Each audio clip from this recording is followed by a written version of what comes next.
Bro, I'm sure you're getting used to all the attention and all the discussion and all those things at this point in your career. But how much has your life changed since your last victory? Not much. The only difference is the fame, like being more recognized. But um, I'm still the same kid, just chasing my dreams, and yeah, that's pretty much it.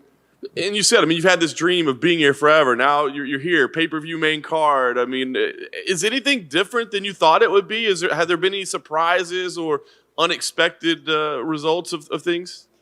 No, everything's been exactly how I planned it. Like exactly how I visualized it. It's just coming into reality exactly how I did. Yeah. Did you have an idea? I mean, being in the UFC is one thing, right? But to be on a pay-per-view main card, I mean, did you think it would be able to happen this quickly for you?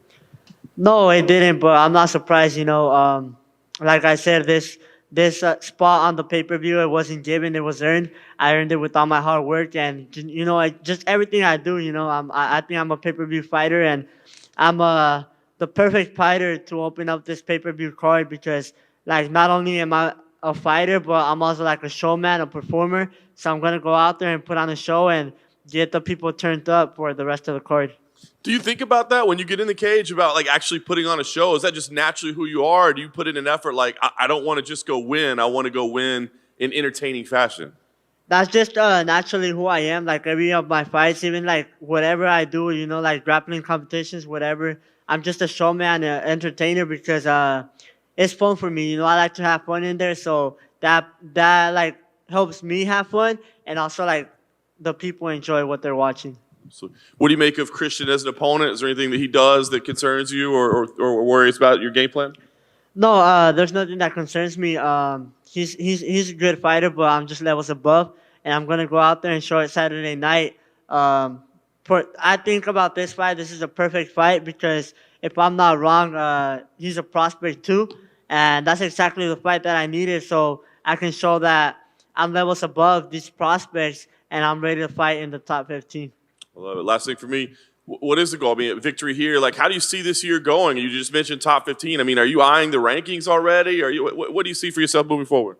I see myself winning this fight Saturday night and winning like at least another 3 this year, maybe because I want to fight 4 times this year at least.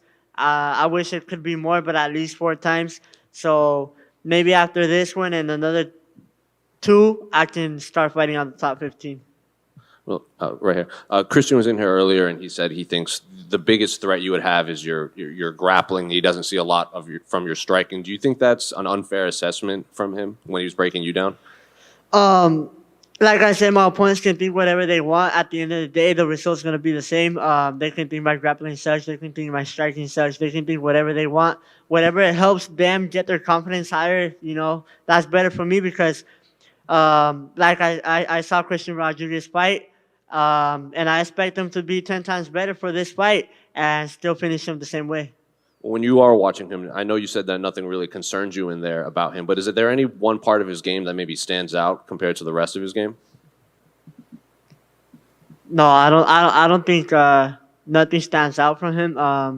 But he's 8-1, so I don't know. But I don't think that there's nothing like like dangerous, So, but I'm just ready to step in there with whoever and get the job done. And really, since your last fight, we've seen Alexa win. We've seen Yair. They have titles. We just saw you kind of reenact that image with Kane when he had the belt in Mexico City. So, what if you made of this big resurgence of Mexican MMA champions right now?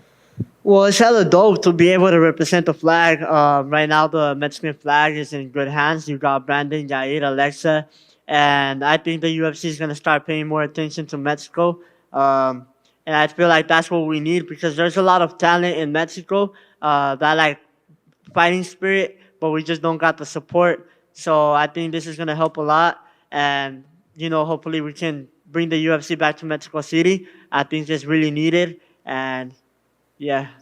A couple unrelated to this fight. It was announced that Endeavor bought the majority rights to the WWE, so now like kind of WWE and UFC are a package deal. So what did you make of this news that you guys are now kind of co-workers with the WWE people? Oh yeah, I think that's dope because the WWE has a lot of eyes on it. But I thought I was fake because usually people just make like fake news on Instagram. Like I don't even know what to believe anymore. But yeah, if that's true, then that's dope. That's dope. And, what are your thoughts on the main event between Israel and Alex, the rematch? I got it 50-50. It depends who has the better strategy because I always see like Adesanya winning the fight, but Pereira just has that knockout power. So I don't know. Maybe if Adesanya wins the whole rounds again and maybe take him down the last round, I don't know. It can play out. Last one for me. You got added to the video game, correctly?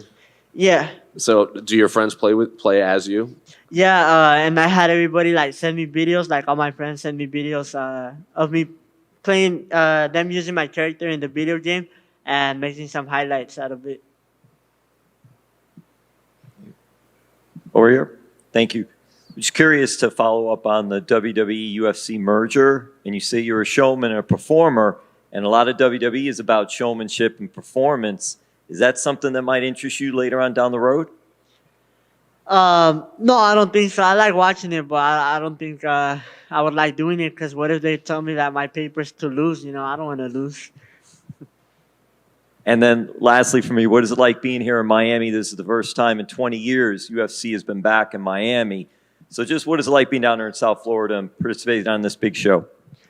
It feels dope finally being out of Vegas because I've been fighting just in Mexico and Vegas. So finally, like somewhere different like Miami, it's dope because I always wanted to come over here. Raul, I'm just curious. This fight is obviously a bantamweight, but you've talked about goals in the future to fight in other weight classes. How hard is it to make 135 right now? It's not hard at all. I think it's a pretty easy cut, but maybe later on my body's gonna get bigger. I'm just 18 years old, but that's why later on I'll look into going up another divisions. Yeah. Do you feel like you'll have enough time within your time frame at 135 to challenge for a belt before you're naturally forced to move up a weight class? Yeah, I think so. Because like I said, I'm going to have the 135 belt in 2 years. So I think by 20, I'm pretty sure I'll still be able to make 135. Yeah.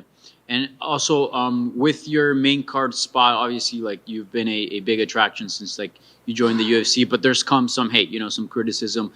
Some people saying, hey, he's only 1-0 in the UFC. Like maybe some other veterans deserve that spot. What would you say to those critics that say like, hey, Raul Rosas doesn't deserve a main card slot? I don't know who said that, but at the end of the day, they're all just hating, and they should take some notes if they want to be on the pay-per-view card. They should take some notes and learn some stuff from me. I barely got in the UFC, and I'm already in the pay-per-view.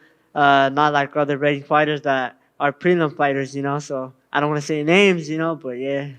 Yeah, and your brother Jesse recently fought, got a nice win. How long do you think it'll be until we see him in the UFC? This year for sure. It's going to be two Rosas brothers. Jesse Rosas is going to be right here with me. Like I said, we're the same level, exactly the same level, just different styles. If you really look into it, if you really go see his fights, we're exactly the same level. We go out there, put on the performance, get the job done. It's just God wanted me here first, and that's how things played out. But things played out for a reason because that way we're not like Aljamain Sterling and Merab. They're like both like right there fighting for the title. But me and him have a little bit of gap because his opponents would back out the week of. But it all played good because when I think about it, I'll get the 135 belt. So by the time he gets there, I'll be able to move up to 145. So it'll be two brothers becoming UFC champions, making history. Yeah. By the way, did you ever get your mom that minivan you promised post-fight? No, because the bonus came in hella late. But I haven't spent it. I'm still going to buy something for my mom, something nice. I got something even better. Just stay tuned, and I'll post it. But, me and my manager, we're working on it. Yeah, nice. Thank you. Thank you. Hey, Raul, right here. One more. I just want to add on to that last question. What's the competitiveness like in the Rosas household right now? Because Jesse's coming off 2 first-round finishes. So is he on you to get a first-round finish? Yeah, usually like when we would fight on the same card, like later on, like I said, when we both fight in the UFC, we'll put the check on the table and whoever gets because we'll be fighting on the same cards. So we'll put the check on the table and whoever gets the kill like faster, the fastest finish takes it all, and of course it's gonna be me. I'm just kidding. But yeah, especially on the house, since we both know how to fight, I feel like that's what made us good, because even when we're not training, like if he pisses me off, we go at it at the house, because sometimes, like I said, I don't know how to drive. He's my Uber. Sometimes he doesn't want to take me where I want to go. So, we just got to go after it. You said the first time that we talked, you were sick of eating arroz con frijoles. Has the diet upgraded since then? Yeah, we don't need no more rice and beans. We only eat ribeye, steak. I'm just kidding. But yeah, we're eating better now. So, I like it. Raul, back here. I'll do a question in Spanish, if is that okay with you? Yeah, yeah. Estás peleando en Miami por primera vez, por supuesto.